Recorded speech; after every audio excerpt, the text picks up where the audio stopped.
the McGuffey readers. Do I still use them? And how do I use them?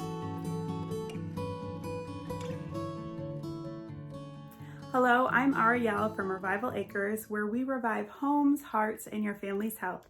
And today, we're talking about all things McGuffey readers. My McGuffey video has the most views, gets the most comments, and the most questions about it. You guys love the McGuffeys. And the question is, do I still use them? And the answer is, of course I still use them. We love them in our home. I will always use them. And then the second question I always get is, how do I use them? So I want to answer that today.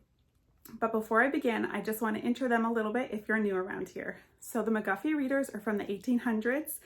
They are the quintessential American reader. There are two versions. You have the original version written by William McGuffey, and this was the early 1800s. I prefer these stories over the revised because they're very moral and biblical and beautiful stories up until the third reader.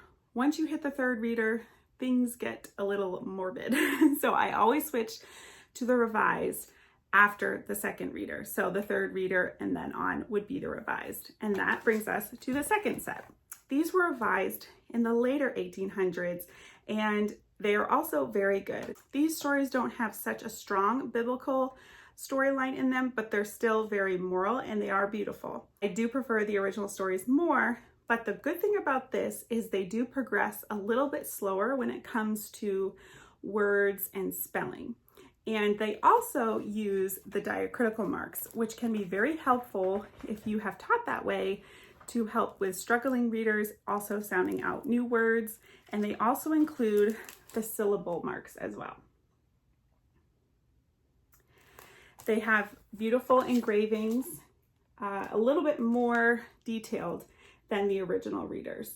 So it's really up to you, your preference. I will say that the readers don't line up perfectly. For instance, this one is the second reader, and my daughter was leaving this reader and I wasn't sure where to place her in the revised. Even though this is the second reader of the original, she went into the fourth of the revised. So you'll have to decide that for your child. So we love these. We use them in a Charlotte Mason style language arts. Now I'd like to share 3 other resources that we love. And basically what they are notebooks that are used alongside the McGuffeys. And these notebooks have been created to use specifically with the McGuffey readers, original or revised. You can also use the notebooks with other readers as well. But I know the creators made them when they were using the McGuffeys. This is the level 1 book by Mom Delights. She has levels, I believe, all the way up to 5. And these are meant to be used with the McGuffeys or any other reader that you'd like. She also includes pictures in the front to help give you an idea of how to use them. Now what we do is we get our McGuffey and we look at the words at the beginning of the lesson and we would sound them out. And we would work through them. And then I would have my student read 1, maybe 2 lines, depending on their skill level and if they are starting to get fatigued. So they would read the words, read a sentence or 2, look at the picture. I like to use a magnifying glass so they can really look at these beautiful engravings.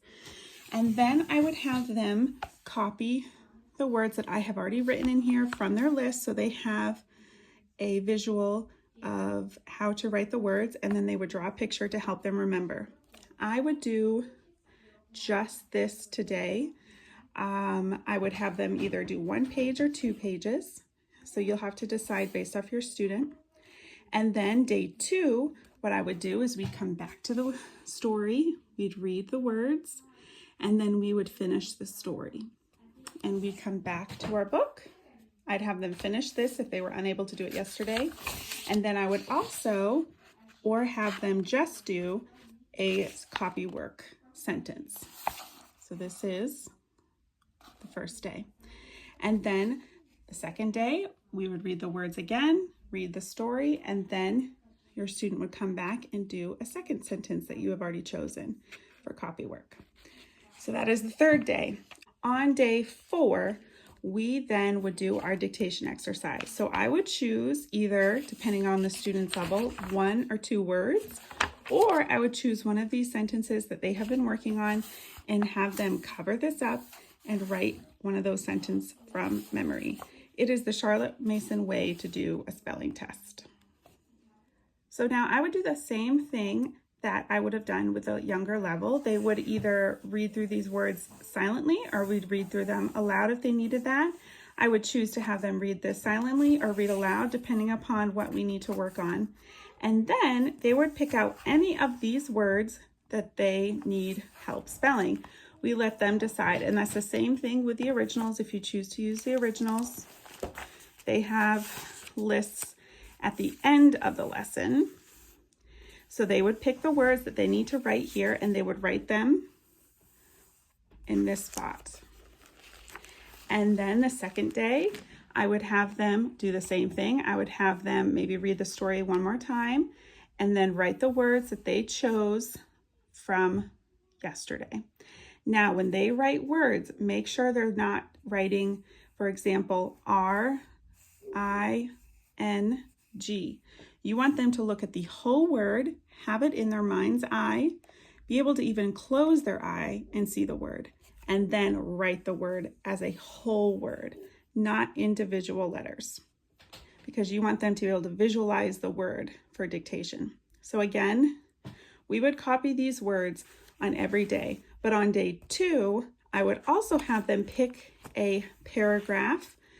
As they advance, it might be 2 paragraphs. That's something you will have to decide for your student. They will pick a paragraph for copywork, and then they would write their copywork here. So she split this up because I had them do it for 2 days, or because she didn't have enough room to write the poem. So again, these are very easy to adjust to how you need. So on day 2, she would write maybe the first part of her paragraph, or she could write them all. Day 3, she would practice her words again, writing them, visualizing the words. And she would also write her copywork again, because on day 4, she is going to write her words one more time. And then she will do her dictation, where I will choose either a paragraph, a sentence, whatever is appropriate, and have her do this by memory. And that would be how we would end our week with dictation. This is Verily Schoolhouse Mason McGuffey lesson book. I shared this in a previous video, but we love it because you can print the pages and use for any book that you would like. It has the primer lines, narration prompts, copywork, spelling list, and dictation. And it's beautifully vintage, which we love. This is Landa Kakiak Etsy page, and she has some McGuffey primer copywork in various books. So first reader, second reader. She has Danielian, she has cursive, and it just saves you from having to write out all the copywork as a mom. And then she also has a new one, which is the Revised Primer Companion Notebook, which again has copywork, has charts for the phonograms, and corresponds to the lesson numbers in the primer book itself. I want to share one more resource that's really helpful when teaching children how to read. So Mott Media, the publishing company that has reprinted these originals, also sells a flashcard set that goes with the McGuffey's. So what I have done is I split them up into binders. I have an alphabet binder and a phonogram binder. This is essential when teaching your children to read. Modern day reading programs do not teach phonetically, and it's a huge problem when it comes to learning how to read harder words because you don't learn how to sound them out. You are taught the basic sounds of the alphabet, and then you're taught how to sight read, and you get lists of flashcards and you learn how to sight read. And that is not an effective way to teach reading, especially as your child progresses. I put the flashcards in protective sleeves. We'll just run through the sounds. On the back, you'll see examples of the sounds and words and any exceptions or things you might want to introduce later on. So that is the alphabet. The phonogram cards are just the same, and you have nice big font. And on the back side, as I'm doing it with my student, I'll see this, and it again gives you words, examples, and any exceptions or notes that you need to know. I highly recommend you teaching this to your children first. If your child has interest at a young age, you should be working on these flashcards. Before you do anything else, these are important. Do not forget this step. I hope you learned something today. I hope you still love the McGuffey's as much as I do. If there are any other resources or helps that I can create or I can video for you to help you implement using the McGuffey's, please let me know because I'd love to share.